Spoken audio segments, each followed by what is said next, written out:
आज के इस क्लास में हम कक्षा 7 के विज्ञान से अध्याय 14 बतलाएंगे और इस अध्याय 14 का नाम है पौधों में संवहन।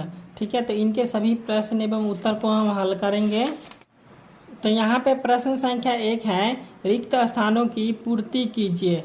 तो 1 नंबर क्वेश्चन है, पौधे में जल एवं खनिज पदार्थों का अवशोषण जो है सो मूलरूप के द्वारा होता है। अब 2 नंबर में है, जल एवं खनिज पदार्थों का संवहन जाइलम ऊतक द्वारा होता है। 3 नंबर है, पौधों में भोजन के संवहन के लिए फ्लोएम नामक ऊतक होते हैं। और इसका 4 नंबर में है, वाष्प के रूप में पत्तियों से जल का उत्सर्जित होना वाष्प उत्सर्जन कहलाता है। तो ये हो जाएगा प्रश्न संख्या 1 का उत्तर। अब प्रश्न संख्या 2 है, पौधे में पदार्थों का संवहन क्यों आवश्यक है। तो 2 का उत्तर हो जाएगा, पौधे में पदार्थों का संवहन इसलिए आवश्यक है क्योंकि संवहन क्रिया के द्वारा ही जाइलम संवहन ऊतक अवशोषित जल को पौधे के अन्य भागों तक पहुंचाता है और पत्तियों से भोजन का संवहन पौधे के विभिन्न अंगों तक फ्लोएम नामक ऊतक द्वारा होता है। तो जो पौधे के जीवित रहने और विकास के लिए आवश्यक है। ठीक है, तो ये हो जाएगा प्रश्न संख्या 2 का उत्तर।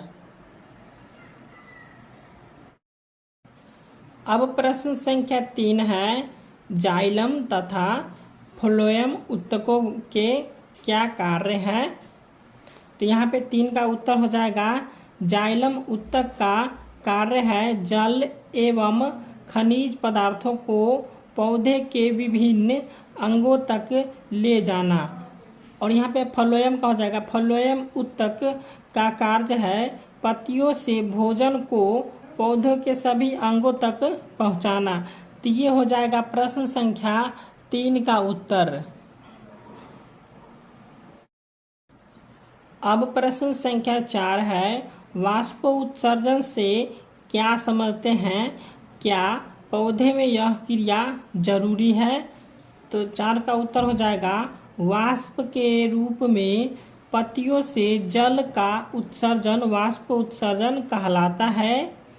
पौधे में यह क्रिया जरूरी है क्योंकि मिट्टी द्वारा जल का अवशोषण करने में यह क्रिया सहायता करती है। तो ये हो जाएगा प्रश्न संख्या 4 का उत्तर।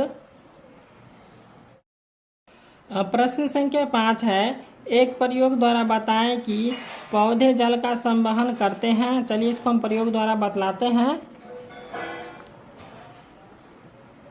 तो यहाँ पे देख लीजिए, प्रश्न यह है कि पौधे जल का अवशोषण कैसे करते हैं। आइए इसे जानने के लिए एक क्रियाकलाप करते हैं। ठीक है, तो यहाँ पे देख लीजिए, ये हो गया चित्र 14.1 और ये हो गया चित्र 14.2। तो यहाँ पे चित्र 1 का क्रियाकलाप 1 है और ये हो जाएगा क्रियाकलाप 2। तो यहाँ पे 2 नन्हे पौधों को जो है सो जड़ सहित सावधानी से उखाड़ लीजिए और एक की जड़ काटकर हटा दीजिए। अब दोनों को 2 पानी से भरे अलग अलग गिलास में डाल दीजिए और कुछ समय बाद दोनों में क्या कुछ अंतर पाते हैं अवलोकन कीजिए। तो यहाँ पे है, पौधों की जड़ों में धागे जैसी संरचना मूलरोम कहलाते। ठीक है, और यह मूलरोम मृदा में उपस्थित जल का अवशोषण कर